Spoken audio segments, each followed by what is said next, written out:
आपकी ये चुनाव यात्रा फरीदाबाद में है और फरीदाबाद से हमारे साथ बीजेपी के विधायक इस वक्त कार्यक्रम में मौजूद हैं नरेंद्र गुप्ता जी। नरेंद्र गुप्ता जी, बहुत स्वागत है आपका हरियाणा न्यूज़ में। जी, ये हमारी चुनाव धन्यवाद। यात्रा है, तमाम हलकों में पहुंच रही है। आज आपके फरीदाबाद पे हम निकले हैं और ग्राउंड जीरो से रिपोर्टिंग कर रहे हैं। जी, आपका हरियाणा न्यूज़ का बहुत-बहुत धन्यवाद, क्योंकि आपने मुझे मौका दिया मुझे अपनी बात रखने का। तो जैसा कि आपने बताया कि 5 साल में फरीदाबाद में अनेक काम हुए हैं, पर कुछ ऐसे नहीं, काम काम तो अब आप बताएंगे कि 5 साल में आपने क्या किया है। हम नहीं, तो देखिए लोगों से मेरे बात पास कर रहे तो हैं इतनी जाकर। बड़ी फ़हरिस्त है काम हाँ, की इधर आ कि जाइए। मैं बताता जाऊँगा तो मुझे लगता है जितना आपके पास समय कम पड़ जाएगा। पर मैं आज सबसे पहले जिस काम की तरफ लोगों का ध्यान नहीं जाता कि आने वाली जनरेशन के लिए हम समझते हैं कि सबसे बड़ा जो क्रुशियल समय होगा या क्रुशियल बात होगी वो होगी पानी। पानी बचाने के लिए हमने जो सबसे पहला एक काम था हमारे सिही गांव में, पहले गांव में पौंड होते थे, जैसे जैसे अर्बनाइजेशन हुआ उन पौंडों को लोगों ने भर दिया और एमसीएफ वगैरह ने ध्यान नहीं दिया। तो मेरे अपने विधानसभा क्षेत्र में 3 पौंड मेरे यहाँ आते हैं। सिही गांव में 10 एकड़ में एक तालाब था जिसमें आसपास का मलबा डालने के बाद बिल्कुल अटा पड़ा था। 50-60 साल से ये कभी इसकी सफाई नहीं हुई। तो हमने कोशिश की है कि इसका पुराना स्वरूप को वापस लाया जाए। पॉलीथीन से भरा हुआ था, गंदगी के अंबार थे। ये इसकी बात तो कर रहे हैं आप, जो मैं ये सिही गांव सामने में जो जिस पौंड ताला, है हाँ। सिही गांव के, इसके जो अनऑथराइज कब्जों को हटाने की भी कोशिश की गई है। ये क्या अपडेट है इस काम की? कितना हो अभी गया है, तो कितना स्टार्टिंग बाकी है? इसमें काम में बहुत काम बाकी है। इसमें हम पूरे फुटपाथ बनाकर इस पे दोनों तरफ स्टोन लगा के कि मिट्टी का कटाव ना हो, पूरा पौधारोपण करेंगे, स्ट्रीट लाइट लगाएंगे और बेंच डाल के इसमें घूमने का एक स्थान बनाएंगे। अच्छा। अभी टेंडर जल्दी दिया है, बरसात आने की वजह से काम पूरा नहीं हुआ, अभी काम रुका हुआ है इसका। तो मतलब अगली सरकार तक जाएगा? अगली सरकार नहीं, आपकी सरकार आएगी, चिंता ना करें कि भाजपा की तीसरी बार मैंने तो सरकार अगली बनेगी। बोला ना, मैंने थोड़ी कहा कांग्रेस की। आप आश्वस्त है कि अगली सरकार बीजेपी की आने जा रही है? जी जी 100%। जैसे दिल्ली में मोदी जी के नेतृत्व में भाजपा की तीसरी बार सरकार बनी है, उसी तरह से हमारे ही द्वारा ये काम पूरे टेंडर अलॉट कर दिए गए हैं। और मुझे लगता है कि अगले 2-3 बरसात होने के बाद 2-3 महीने बाद इसका अलग स्वरूप देखने को मिलेगा। आपके ने शिलान्यास किया, उद्घाटन भी आप लोग ही करेंगे, उद्घाटन काम भी हम- पूरा वो होगा। तो जितने हमने काम मैं आपको बताऊंगा, क्योंकि अभी आपने मेरे से पूछा कि क्या क्या हमने काम किए, तो मैं आपको बताऊंगा कि जितने काम हमने शुरू किए हैं उनका अधिकतर पूरा करके शिलान्यास के साथ उद्घाटन भी किया है। ठीक है, देखिए जी एक एक करके बात करते हैं, तमाम मुद्दों को लेके आप भी अपनी बात रखिएगा, लेकिन हम ग्राउंड पे जा रहे हैं। और सबसे बड़ी समस्या स्मार्ट सिटी फरीदाबाद में हम हैं और स्मार्ट सिटी का प्रतिनिधित्व आप करते हैं। हरियाणा की अगर बात करें तो गुरुग्राम के बाद फरीदाबाद को देखा जाता है। ऐसे में जगह जगह जो गंदगी का अंबार नज़र आ रहा है, और ये सिर्फ फरीदाबाद विधानसभा क्षेत्र में नहीं, मैं फरीदाबाद ज़िले की बात करूँ या मैं पलवल ज़िले की बात करूँ, मैं मेवात की बात करूँ, गुरुग्राम की बात करूँ, ये पूरे हरियाणा में कमोबेश ऐसी ही स्थिति देखने को मिल रही है। गंदगी को लेकर कोई ठोस एक्शन क्यों नहीं उठा पा रहे हैं तमाम विधायक, चाहे पक्ष के हों या विपक्ष के, इस समस्या से जूझ रहे हैं? आपके पास शिकायतें आती हैं? निश्चित रूप से जो आपने बोला है, देखिए मैं प्रैक्टिकल जो आपने बात रखी है मैं उससे भी सहमत हूँ। और निश्चित रूप से फरीदाबाद में जो जिस तरह की सोच हमारी है कि मैंने जब चुनाव लड़ा तो इंदौर से जैसा स्वच्छ शहर बनाने का मैंने संकल्प लिया था, मैंने कोशिश भी की, पर जिस उम्मीद के साथ हम काम में लगे हुए थे, किन्हीं कारणों की वजह से हम वो पूरी नहीं कर पाए। अभी जिस स्वच्छता की आपने बात की है, निश्चित रूप से उस में पैरामीटर्स में हम खरे नहीं उतर पा रहे हैं। काम ने बहुत सारी सड़कें बनाई, सभी लेकिन सड़कों विधायक जी, के एफएमडीए के तहत तमाम जो सड़कें बनी, लोगों का ये भी आरोप है कि वो बन तो गई लेकिन टूट बहुत जल्दी रही हैं। उनके क्या कारण है? कोई शिकायतें उस संदर्भ में आई आपके कई पास? बार न्यूज़पेपर्स में आती है। निश्चित रूप से अभी जो टेंडर्स हुए हैं उसमें 5 साल की गारंटी का प्रावधान है। कॉन्ट्रैक्टर को अपनी बैंक गारंटी 5 साल तक, अगर वो उसकी मेंटेनेंस करेगा और कोई मेंटेनेंस आती है तो उसको फ्री ऑफ कॉस्ट करके देना होगा। हम फरीदाबाद विधानसभा क्षेत्र की खास तौर पे बात कर लें तो यहाँ पे बहुत सारे इंडस्ट्रियलिस्ट हैं। मेजरली तमाम जो क्रीमी लेयर कहें वो रहते भी फरीदाबाद में ही हैं, और उन लोगों की एक बड़ी समस्या रोड्स को लेकर अक्सर रहते ही हमने देखा। पिछले दिनों बताया जा रहा था कि काफ़ी नाराज़ भी हैं सड़कों की परेशानी की वजह से, और बिजली को लेकर भी। उस दिशा में आपने कुछ कदम उठाए? मैंने अभी ये रोडों के बारे में आपको बताया है, तो निश्चित रूप से अभी आपने मेरे कहने से इतनी दूर आने के बाद पूरी विधानसभा को घूमा है और निश्चित ही मैं आपसे ज़रूर कहूँगा कि जो रोड मैंने आपको बताई हैं उस पर ज़रा एक बार आप नज़र डालें। बहुत ही सुंदर तरीके से रोड बनी है।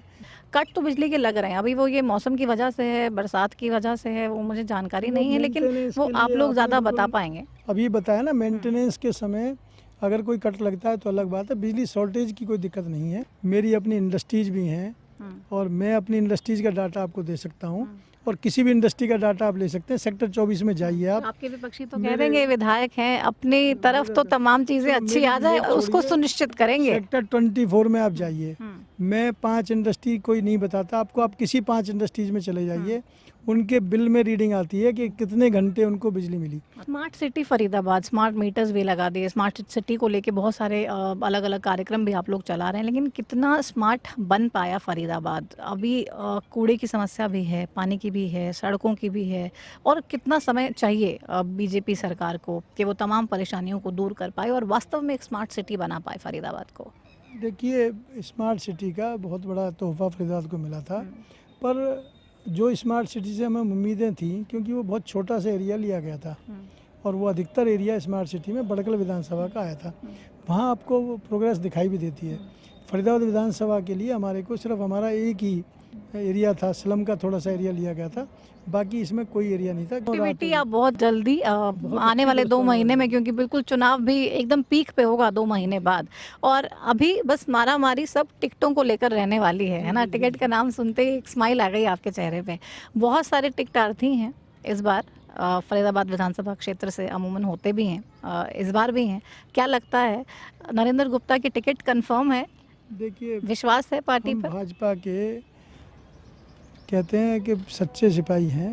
भाजपा में कभी कोई कार्यकर्ता टिकट नहीं मांगता, पार्टी तय करती है। आपको तो पता ही है, क्योंकि आप 2014 से व्यक्तिगत रूप से इस फरीदाबाद विधानसभा को देख रहे हैं। 2014 से 19 तक जितनी कवरेज आपकी चैनल ने इस फरीदाबाद विधानसभा को दी थी, मुझे तो लगातार जब से हमारा चैनल बना है, हम पूरे, हमारा चैनल ही हरियाणा का है, तो काम ही हरियाणा में करने का है। 2014 में भी हम कार्यकर्ता के रूप में काम कर रहे थे, 2019 में भी कर रहे थे। हमारी पार्टी में टिकट मांगने से टिकट नहीं मिलती, कामों को देखते हुए टिकट मिलती है। आपको पता है 2019 में शायद आपने तो पूरी तरह से इसको कवर किया था, तो पार्टी ने काम को देखते हुए एक छोटे से कार्यकर्ता को टिकट दिया और फरीदाबाद की जनता ने भी विधायक बनाकर भेजा था। अब हमारे तो कमल का फूल है, जिसके पास कमल का फूल होगा हमें तो उसी को ही वोट देनी है। आपकी पार्टी ने तो छोटे से कार्यकर्ताओं को सीएम की कुर्सी पे बैठा दिया, तो मतलब बिल्कुल अनप्रेडिक्टेबल सी स्थिति रहने वाली है, लेकिन आप पार्टी के साथ ही हैं। 101% जी। हम लोगों को तो हमारी पहचान अगर नाम के साथ भाजपा जरूर लगती है, क्योंकि हमारे परिवार के, क्योंकि मेरा खुद का अपना बालकाल स्वयंसेवक रहा हूँ। सन 1974 से मैं बालकाल स्वयंसेवक हूँ और 87 से भाजपा की विभिन्न पदों पर विभिन्न दायित्वों का मैंने निर्वाह किया है। बिगर रुके कंटिन्यूस प्रोसेस बोलते हैं ना जी, चाहे सरकार तो अब बहुत बाद में आई है, ट्रेजरर भी रहे हैं, तमाम खाते संभाले हैं, और पूरा बैलेंस कैसे कहाँ पे लगाना है वो तमाम चीज़ें मैनेज की हैं आपने। पार्टी का बहुत धन्यवादी हूँ कि मुझे बहुत बड़ी बड़ी उन्होंने जिम्मेवारियाँ दी और निश्चित रूप से मैं, मेरे आने वाली पीढ़ी इस एहसान को पार्टी के जो मेरे ऊपर उन्होंने विश्वास जताया हम बिल्कुल नहीं भूल सकते।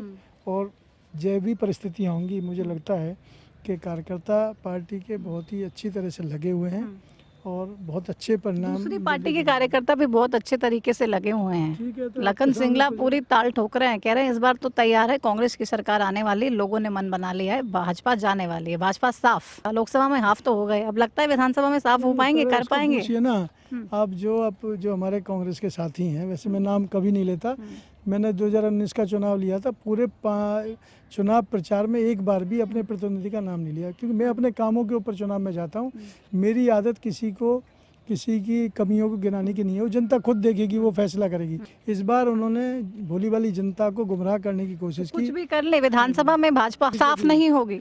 सोच भाई उनको बस सपने देख रहे हैं, पर आप देखिए कि अक्टूबर में वो सपना देख रहे हैं, कह रहे हैं कांग्रेस की सरकार आ रही है। क्या नरेंद्र गुप्ता को दिख रहा है कि कांग्रेस की सरकार आएगी हरियाणा में? मेरे को, मैंने जैसे बताया 87 से 36 साल का मेरा अनुभव है राजनीति में। चुनाव एक जरूर लड़ा है मैंने, चुनाव बहुत लड़ा है। चाहे रामविलास जी यहाँ से चुनाव लड़े, मैं उनका चुनाव इंचार्ज था। अनेक चुनाव लड़ाए हैं मैंने, स्थितियाँ देखी हैं, परिस्थितियाँ देखी हैं। पूरे हरियाणा में नायब सैनी जी के नेतृत्व में तीसरी बार भाजपा की सरकार बनने जा रही है। हमें विधायक के कमेंट नाते अपने आप को फुल नंबर देते हैं। देखिए, निश्चित रूप से नंबर तो मैं अपने आप को क्या देने वाला हूं, नंबर तो आप और जनता देती है। बस भाजपा की सरकार आ रही है, आश्वस्त है। निश्चित रूप कोई से टारगेट है 70, 75, 80, 85? जनता अपने आप बता देगी। आपने बनाया नहीं पिछली बार की तरह कुछ 75 पार या? नेता बनाते हैं, नेता अपने आप सोचते आई हैं। मूलचंद जी से बात की मैंने, वो कह रहे हैं 70 पार। मूलचंद जी हमारे मंत्री हैं, वो ज़्यादा अच्छी तरह से बता सकते हैं, पर मैं तो सरकार बनाने के लिए 45-46 विधायकों की जरूरत है, उससे ज़्यादा विधायक भाजपा के आप कह रहे जीत के आ 50 रहे भी आ जाए तो बस बढ़िया। हैं। नहीं, हमें तो 70 क्या, हम तो कहते हैं 90 आ जाए, हमें क्या दिक्कत है। लोगों का हैप्पीनेस तो वैसे ही बढ़ जाएगा अगर सड़कें ठीक मिल जाएंगी, पानी का जो ब्लॉकेज जल भराव है वो खत्म हो जाएगा, गंदगी साफ हो जाएगी, बस यही चाहिए और जनता खुश ही खुश है। परिचित हूँ, मेरे अलावा आप जाके, मैंने रोडें नाम बताई हैं, मैं जरूर आपसे वहाँ पे भी हम वहाँ पे भी जाएंगे और वो भी आप जरूर दिखाएं, पर जो अच्छी चीजें हुई हैं वो भी दिखाएं। अच्छी चीज पे तो खड़े हैं ना, जो आपका फ्यूचर प्लानिंग है वहाँ पे खड़े। यहाँ मैं आपको सिर्फ सुंदरता दिखाने के लिए नहीं लाया, मैं दिखाया कि आने वाली पीढ़ी को हम कैसी विरासत छोड़ के जाने वाले। ऑल द बेस्ट चुनावों के लिए नरेंद्र गुप्ता जी, देखते हैं फिर से मिलेंगे एक बार दोबारा यात्रा पार्ट 2 पे जब आएंगे तो फिर से आपसे मुलाकात होगी। बहुत शुक्रिया अपना समय देने के लिए, बहुत शुक्रिया, बहुत शुक्रिया, बहुत शुक्रिया।